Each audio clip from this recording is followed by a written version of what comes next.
आज मैं अपने आप को बहुत गौरवशाली महसूस कर रहा हूँ। शायद अपनी लाइफ में ऐसे मौके बहुत कम आते हैं जो आप अपने आप को गौरवशाली महसूस करते हो। जब कभी आप किसी नेक काम में हिस्सा लेते हो तो निश्चित आपका दिल गदगद हो जाता है, गौरव से भर जाता है। तो देश का सबसे बड़ा आंदोलन यदि हम लोग कहें किसान आंदोलन, और ये किसान भाई ये अपने लिए नहीं यहाँ बैठे हुए हैं, ये 135 करोड़ देश की जनता की हक की आवाज़ बुलंद करने के लिए और उनकी लड़ाई लड़ने के लिए ये किसान आंदोलन कर रहे हैं। क्योंकि मोदी सरकार ने जो 3 कृषि कानून, काले कानून लाए हैं, मोदी भक्तों को कोई फ़र्क नहीं पड़ता क्योंकि उन्होंने अंधभक्ति का चश्मा पहन रखा है, तो उनको कोई फ़र्क नहीं पड़ता वो क्या मोदी जी करेंगे नहीं करेंगे, वो हाँ में हाँ मिलाने में लगे रहते हैं। लेकिन हकीकत यही है कि यदि किसान आंदोलन, यदि इनकी हार होती है तो ये समझ लेना कि इस देश के 135 करोड़ नागरिकों की हार होगी, और यदि इस आंदोलन की जीत होती है तो 135 करोड़ जनता की जीत मानी जाएगी। इसीलिए मैं बिहार पटना से चल के इस आंदोलन का आज हिस्सा बनने जितनी ही देर सही लेकिन आया हूँ, रहा नहीं गया। कई महीनों से सोच रहा था कि मैं इस आंदोलन में भाग लूँ। जो मैंने बॉर्डर का हाल देखा है और जिस तरीके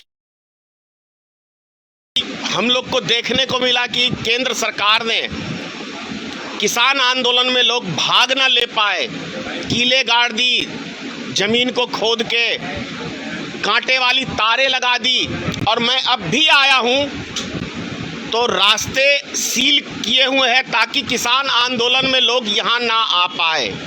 ऐसी व्यवस्था, ऐसी डरपोक सरकार शायद हमने भविष्य में कभी नहीं देखी। एक हिसाब से कहें तो डरपोक सरकार भी, और यदि कहें तानाशाही के मामले में तो हिटलर की पदवी हम नरेंद्र मोदी को दे सकते हैं। क्योंकि जो इस देश में किसान भाइयों का नहीं हो सका, जो अपने माँ बाप का नहीं हो सका, घरवाली का नहीं हो सका, वो संसार में किसी व्यक्ति का नहीं हो सकता है। ऐसा आप देख लीजिए। मैं बार बार ही बोलता हूँ कि शादी करने के बाद 15 दिन के बाद घरवाली को छोड़ दिया, तो आप समझ सकते हैं कितना बड़ा निकम्मा। घरवाली को कौन छोड़ता है, समझ सकते हैं ना।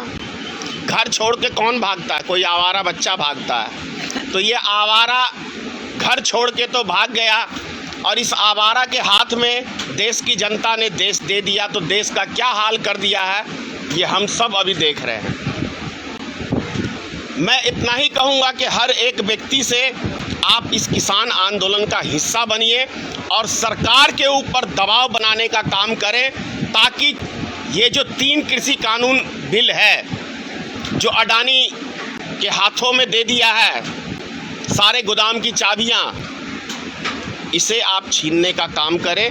नहीं तो गरीब आदमी अनाज के दाने दाने के लिए आप लोग तरस जाएंगे, इतनी महंगाई हो जाएगी। जैसे आप देख लीजिए, डीजल पेट्रोल हो, सरसों का तेल 70 साल में कभी 100 के पार नहीं हुआ, लेकिन 6 महीने में 220 के पार हो गया सरसों का तेल। तो आप लोग समझ सकते हैं क्या हाल जा रहा है देश का। और मैंने अभी थोड़ी देर पहले आपको पार्लियामेंट के पास से जो मोदी जी का सपनों का महल बन रहा था, वहाँ से आप लोग को लाइव दिखाया था क्या हाल था। तो ये हम लोग समझ सकते हैं। कुछ गाजीपुर बॉर्डर में किसान आंदोलन में जो हैं कुछ व्यक्ति, बोलना चाहेंगे आप? नेशनल दस्तक की आपसे गुजारिश है कि अगर इसको बचाना चाहते हैं तो नेशनल दस्तक को सब्सक्राइब करने के लिए रेड कलर के सब्सक्राइब बटन को दबाएं, फिर बेल आइकन की घंटी दबाएं। नेशनल दस्तक को बचाने के लिए बहुत जरूरी है कि हर खबर को शेयर करें, लाइक करें, कमेंट जरूर करें।